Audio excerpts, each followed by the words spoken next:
I got my family to do a swear tax after my dad told me off for swearing. So my dad has this mouth like a sailor. Every other word out of his mouth is some form of curse word. He drops F-bombs at breakfast, calls drivers idiots when we're in the car, and basically swears more than anyone I know. It's been like this my whole life. Last week, I'm in the kitchen making a sandwich and I drop the mayo jar. It smashes everywhere and I go, "Oh, not again." Pretty normal reaction, right? Wrong. My dad comes storming in like I just committed murder. "Watch your language, young lady. I don't want to hear that garbage coming out of your mouth again." I just stared at him. This is the same guy who stubbed his toe yesterday and yelled, "Son of a bastard, piece of table," loud enough for the neighbors to hear. But somehow me saying once is crossing the line. "Are you serious right now, Dad?" "Dead serious." "You're better than that." That's when I got the idea. If he wanted to police my language, fine. But fair is fair. "Okay, Dad, you're right. Swearing is bad. So let's all stop starting now. Anyone who swears in this house pays $5 into a jar. Family swear tax." He laughed like it was a joke. "Sure, honey. Whatever makes you happy." I grabbed an empty pickle jar from the recycling and wrote "swear jar" on it with a Sharpie. Put it right on the kitchen counter where everyone could see it. Day one was amazing. Dad walks into the kitchen that morning, sees the coffee pot is empty, and immediately goes, "What the hell?" "Who didn't make more coffee?" I held out my hand. "$5, please." "You're not serious." "Dead serious. You said swearing was bad. Pay up." He grumbled, but pulled out his wallet and handed me a $5. I made a big show of dropping it in the jar. By noon, he owed another $10. Once for calling the mailman a damn idiot for delivering to the wrong address, and again for cursing at his computer when it froze. My mom thought it was hilarious until she had to pay $5 for saying crap when she burned dinner. My little brother Kevin tried to get away with saying "what the fudge," but I told him substitutes count too. The best part was dinner that night. Dad was telling us about his day at work and goes, "So this jackass customer comes in and then stops mid-sentence." You could see him realize what he almost said. He looks at the jar, looks at me, and very carefully says, "This difficult customer comes in." I gave him a little golf clap, learning already. I'm so proud. Week 2 is when things got really interesting. Dad started carrying around a notebook to track how much money he was spending on swearing. Turns out when you have to pay for every curse word, you notice how much you actually swear. He was dropping like $30 to $40 a week easy. Mom was at about 15. Kevin managed to keep it under 10 because he's only 12 and doesn't swear that much anyway. The turning point came when Dad was watching football. His team fumbled on the 1-yard line and he unleashed the string of profanity that lasted a good 30 seconds. I counted at least 8 different curse words. "That's $40, Dad." He just sat there staring at the TV. Then he pulled out his wallet, counted out 2 20s, and dropped them in the jar without saying a word. After that, he started really trying. He'd catch himself mid-curse and switch to weird substitutes. "Son of a biscuit eater" became his go-to. "What the fudge sickle" was another favorite. Sometimes he'd just make random noises instead of swearing. The jar filled up fast. After a month, we had over $200 in there. I suggested we use it for a family dinner at that nice steakhouse downtown. Dad agreed, probably because he felt guilty about contributing most of the money. At dinner, he raised his glass of water and said, "Here's to my daughter for teaching this old dog new tricks and for proving that sometimes the best lessons come from the most annoying kids." I raised my glass back. "Here's to Dad for finally admitting he has a potty mouth." He laughed and said, "Damn right I do." Then immediately reached for his wallet before remembering we weren't at home. The swear jar is still on our counter 6 months later. We used the money for family activities at first. It was just funny watching everyone trip over their words. But something weird happened after a few months. The house got quieter. Like not silent, just calmer. My dad stopped yelling at the TV so much. My mom said she didn't realize how much his constant swearing stressed her out until it wasn't happening all the time. Even Kevin started catching his friends at school saying bad words and going, "That'll be $5, buddy," like a little entrepreneur. By month 3, Dad had turned it into a full-on competition. He made a scoreboard on the fridge: Dad, Mom, me, Kevin. Every week, whoever had the fewest violations got to choose movie night. I won the first week, obviously. But then Dad started getting creative with his safe words.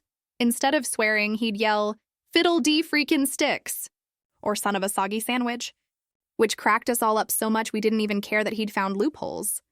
One night, though, things got surprisingly wholesome. Dad came home from work looking exhausted. One of those days where everything went wrong. He opened the fridge, realized we were out of beer, and I could see the curse word forming behind his eyes. But he just sighed, closed the door, and said quietly, "You know what? I'll survive." Then he went and sat with Mom on the couch, turned on some music, and started telling her about his day without a single swear word. It was so out of character I almost asked if he was feeling okay. The jar became less about punishment and more about mindfulness. Every time someone reached for their wallet, it wasn't just, "Oops, I swore." It was, "Maybe I need to chill out." Even my dad, this loud, rough around the edges guy who used to think emotional awareness was hippie nonsense, started catching himself when he got too wound up. We ended up collecting almost $700 by the end of 6 months. Instead of another fancy dinner, Kevin suggested we donate half to the animal shelter, because dogs don't swear and they're good boys, and use the rest for a weekend trip. So we did, 2 nights in a cabin by the lake. No TV, no Wi-Fi, just board games, burnt marshmallows, and my dad actually relaxing for once. On the last night sitting by the fire, he said, "You know, kiddo, this stupid little jar changed more than just my mouth. I didn't realize how much I let little stuff get to me. You taught me that words have weight, even the ones we toss around when we're mad." I told him I was proud of him. He grinned, poked the fire, and said, "Well, I'm proud of my smart-ass daughter, too." I held out my hand. $5. "Dad." He laughed so hard he actually paid it. Now the swear jar is more of a family relic, half joke, half moral compass. Every new visitor learns about the rule before they even take off their shoes. And yeah, every now and then someone still slips up. But instead of shouting, we just smile, point to the jar, and say, "Language, please." Story. When my daughter told me her stepfather earned the first hold and banned me from the delivery room, I stayed silent, but not for long. I shut off the funding, canceled her entire baby registry, and made sure her beloved stepfather got the final bill. You won't believe how fast the mood shifted when reality hit. Chapter 1, The Lock on the Door. I was sitting in the hospital waiting room clutching a bouquet of pink roses I'd picked up on the way. My heart raced with anticipation. I was about to become a grandfather for the first time. Every ultrasound, every checkup, every doctor's bill for the last 9 months. I had covered gladly. This baby was my daughter's miracle and by extension mine. But when the double doors to the maternity ward opened, it wasn't the nurse who came out. It was Lisa, my ex-wife, with that same smug little smile I'd grown to despise. She folded her arms. "You're not going in."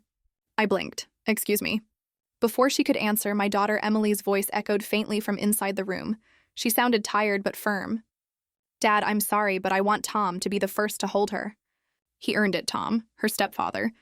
The man who walked in a decade after I'd raised her through fevers, scraped knees, piano recital, and heartbreaks. My throat went dry. "Emily, I'm your father." There was silence, then her voice weaker this time. "Please, Dad, don't make this harder. You'll meet her later." And with that, Lisa closed the door.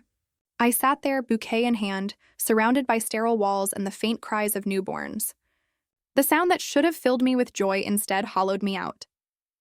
I didn't shout. I didn't argue. I didn't beg.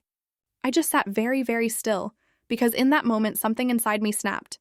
I had paid for every comfort, every baby shower decoration, every piece of that registry sitting on her online wish list. And now I was told I wasn't worthy of the first hold. Fine. If they wanted Tom to play daddy for the spotlight, then Tom could pay daddy's bills, and I knew exactly where to start. Chapter 2, The Pull of the Plug. I didn't go home right away. I sat in my car in the hospital parking lot, roses tossed onto the passenger seat, petals already beginning to droop. My phone buzzed. A group chat blowing up with "It's a girl" and "Tom cut the cord." He's a natural. Not one message mentioned me, not Dad's here in the waiting room. Not he covered the bills that made this possible. Nothing. I clenched my jaw, opened my banking app, and started scrolling. First stop, the baby registry. Months ago, Emily had sent me the link with a sheepish smile. "Don't worry, Dad. You don't have to buy anything." But well, you've always been so generous. And generous I was. Designer crib paid. Stroller that cost more than my first car paid. Breast pump. Baby monitor. Car seat. Nursery furniture. All paid. With a few taps, I reversed it. Refund request, refund request, refund request. By the time I was done, her dream nursery had vanished back into unfulfilled status. Next, I opened the transfer log. For months, I'd been wiring money to cover medical costs, groceries, even Tom's car payments so he could focus on supporting Emily. I stopped every auto transfer. I closed the joint account I'd set up in her name. A single text followed. Funding stopped. Future invoices should go directly to Tom. The first crack came 3 days later. The hospital billing office called Emily's phone about an outstanding balance. The epidural and delivery fees hadn't been fully covered. She had assumed, of course, that Dad would take care of it. Instead, the bill landed squarely in Tom's hands. That evening, my phone lit up with Emily's name. I let it ring twice before I picked up. Her voice was shaky, caught between anger and fear. Dad, the hospital says we owe $14,000. What's going on? You said you had everything covered. I cut her off, my tone calm. No, Emily. I had everything covered until the day I was told I wasn't your father when it really mattered. Silence. I could almost hear her breath catch. Dad, I didn't mean it like that. I thought Tom deserved. I didn't let her finish. Then let Tom pay. Congratulations on the baby. I hung up before she could reply because this was only the beginning. Chapter 3. The cracks in the picture. The first week after the baby's birth should have been filled with nothing but lullabies, warm bottles, and congratulatory visits. Instead, it was filled with calls from billing departments and angry vendors. The $14,000 hospital balance was just the start. The boutique baby furniture company demanded payment in full before Readily. The stroller company canceled shipment after the refund cleared. Even the diaper service pulled out. All of it now sat squarely on Tom's shoulders. At first, he tried to play it cool. It's fine, Emily. We'll handle it. We're a team. But by the third bounced payment, his tone shifted. You told me your dad had this covered. You promised he was paying for the crib. Emily, exhausted and recovering, snapped back through tears. He was until you and Mom pushed him out. Do you think maybe that had something to do with it? Their shouting carried through the thin condo walls. Neighbors whispering in the hallway about the couple who couldn't even bring a baby home without drama. 2 weeks later, Emily's best friend hosted a welcome baby brunch. Everyone arrived with gifts wrapped in pastel paper, except Emily and Tom had no place to put them. The nursery was still half empty. Someone innocently asked, "Where's the stroller? Your dad bought? The one from Italy?" Emily's face flushed. She mumbled something about shipping delays, but her friend's mom, who worked at the very store, raised an eyebrow. That's when the whispers started. Didn't her real dad pay for everything? I heard he pulled out at the last second. Imagine choosing your stepdad over your father and then being left like that. By the end of the brunch, Emily excused herself in tears. Tom followed, muttering curses under his breath. I sat at my kitchen table with a fresh cup of coffee, scrolling through emails. Refund confirmations stacked neatly in my inbox. $4,800 back for the crib. Or $200 for the stroller. $3,000 from the boutique registry. All of it back in my account. I hadn't destroyed her life. I hadn't yelled or fought. I had simply stepped away. And without me, the image of the perfect family was unraveling thread by thread. That night, my phone buzzed. It wasn't Emily, it was Lisa. Her voice was sharp, brittle. You've made your point, but this isn't about you. It's about the baby. Grow up, stop being petty, and take responsibility. I let her rant for a full minute before answering in the calmest tone I could muster. Lisa, I did take responsibility for 26 years. But when you told me I wasn't welcome in the delivery room, you made it clear I wasn't family anymore. So now Tom gets the privilege and the bill I hung up before she could respond. And for the first time in months, I slept like a baby. Chapter 4. The weight of the bill. By the baby's 1 month mark, the shine had worn off. The Instagram posts slowed, the matching outfits stopped. What remained were sleepless nights, unpaid invoices, and a tension in the condo thick enough to choke on. The hospital called again, this time with a warning.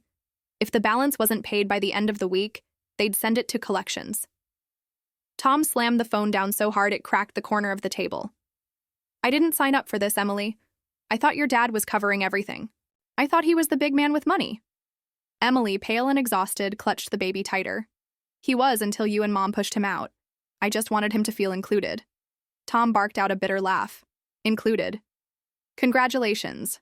Now he's excluded and we're stuck with his tab. That night, Emily scrolled through her messages. Dozens of unanswered texts to me, voicemails filled with apologies, explanations, and pleas. Her thumb hovered over my contact. But she didn't call again because for the first time in her life, she realized my silence wasn't anger. It was finality. At her postpartum checkup, a nurse casually asked, "Will your dad be joining us today?" He was always so involved, Emily's face burned. She muttered something about complicated family matters, but the nurse's sympathetic glance said it all. Word was spreading. People who once praised the picture-perfect blended family now whispered about betrayal, money, and a daughter who had forgotten the one person who never forgot her. I sat by the lake at my cabin, sipping coffee as the morning fog lifted. No bills to juggle, no last-minute transfers, no frantic phone calls demanding I fix everything. For the first time in decades, my money and my peace belonged to me. Chapter 5. When the illusion shattered. 2 months in, the cracks widened into craters. The hospital debt had gone to collections. The boutique baby shop sent a final notice demanding payment. Even the credit card company froze Tom's account after he maxed it out trying to keep up with the flood. The man who had strutted into the delivery room as if he'd earned the first hold now looked hollow-eyed, unshaven, and perpetually angry. One night, Emily found him pacing the kitchen, holding another bill. "I can't do this, Emily. I'm drowning here," she snapped back, exhausted. "Don't yell at me. I just had a baby. You were the one who wanted the spotlight, so now you get the bills that come with it." Tom's face twisted. "I never asked for this. You let your father walk away." Emily's voice cracked. "No. Mom pushed him out. And I let her. I thought I was protecting everyone's feelings, but all I did was destroy the one person who actually protected me." Her words echoed in the silence. For the first time, she admitted the truth. At a small mothers group, someone casually asked, "So, is your dad just spoiling the baby like crazy?" First grandchild and all. Emily forced a smile. "He hasn't met her yet." The room went quiet. One woman muttered, "Wow," before changing the subject. But Emily felt the sting. It wasn't just about money anymore. It was about the absence, the empty seat at the baby's side where her father should have been. That night, she picked up her phone again. Her fingers hovered as she typed, "Dad, I was wrong. Tom isn't who I thought he was. I miss you. Please meet your granddaughter. She deserves to know the man who raised me." She stared at the words for a long time before hitting send. This time, the message delivered, but there was no reply. I read her text at dawn. I didn't delete it. I didn't block her, but I didn't answer either because sometimes silence is the only way to teach the lesson words never could. Chapter 6. Left holding everything by the baby's 3rd month, the glossy image Emily had built of her perfect family was rubble. Tom had stopped pretending. He no longer posed for pictures, no longer cooped over the baby, no longer played the doting stepdad he had pretended to be. He spent his nights slamming doors and his mornings scrolling job listings, muttering about getting out of this mess. One evening, after another fight about money, Tom finally spat the words Emily feared. "This isn't my kid. This isn't my debt. I'm not ruining my life for this." He grabbed a duffel bag, shoved in some clothes, and stormed out. The slam of the door echoed through the condo like a gavel sealing her sentence. Lisa, her mother, came the next day. But instead of comfort, she only shrugged. "You'll manage. You always do. Tom just isn't ready for this responsibility." Emily laughed bitterly through tears. Responsibility? He wanted the first hold. He wanted to play hero. But when the bills came, he ran. Lisa had no answer. That night, Emily sat rocking her daughter in the half-empty nursery. The crib I had bought and then taken back was gone. The stroller was gone. "The shelves sat bare," she whispered to the baby. "Grandpa should have been here. He's the one who never left. And I pushed him away for someone who only wanted the spotlight." The baby stirred, tiny fingers curling around Emily's own. And for the first time, Emily admitted out loud what her pride had hidden for months. I chose wrong, and I lost the only man who ever truly showed up. I stood on my porch watching the sun dip below the lake. My phone buzzed on the table beside me. A new voicemail notification from Emily. I didn't listen. Not yet. Some wounds don't heal with words. They heal with time, humility, and actions. And until she understood that fully, my silence remained. Epilogue. The lesson she couldn't ignore. 6 months later, Emily arrived at my cabin. She didn't call ahead, didn't text, didn't ask permission. She just showed up, baby carrier in hand, eyes hollow, but determined. I opened the door. For a moment, neither of us spoke. The baby shifted, letting out a small cry. Emily's voice cracked as she whispered, "Dad, meet your granddaughter. I don't deserve your forgiveness, but she deserves to know the man who never failed me." She set the carrier gently on my porch. Her hands lingered a second longer before she stepped back, trembling. I knelt, my eyes meeting the child's. Tiny fingers reached up, curling around mine the way Emily's once had. For a heartbeat, time rewound. Late nights with feverish foreheads, first bike rides, college drop-offs, a lifetime of small sacrifices that had been erased in one sentence. He earned the first hold. And yet here was another chance. She wiped her eyes and said, "I finally understand. It's not about who shows up for the photos. It's about who shows up when it's hardest. I pushed you out when I should have held you closer. I'm so sorry." Her voice broke completely. "If you never forgive me, I'll carry that. But please don't let her grow up thinking the same mistake I did." That blood or titles make a father. Show her what I forgot. I didn't answer right away. Silence had been my only weapon, my shield. But now, looking down at that baby, I realized silence could also become a prison. I lifted my granddaughter into my arms. She fit perfectly, like she was always meant to be there. I looked at Emily, her face streaked with regret, hope, and fear. "This isn't about forgiveness, Emily. It's about lessons. You've learned yours, and I'll teach her mine." Revenge had felt good, watching Tom collapse under the weight he thought he wanted. Watching Lisa scramble when her plans backfired. But holding that child, I realized something deeper. The best revenge wasn't just taking back my peace. It was making sure the next generation knew the truth. Not everyone who claims the spotlight deserves it. And not everyone who steps back is absent. Sometimes the quietest man in the room is the one who carried you all along. Was this revenge perfectly justified? Or should the storm have raged harder? Drop your verdict below. I read every single one. Hit like if you crave justice, and share this story with someone who needs its fire.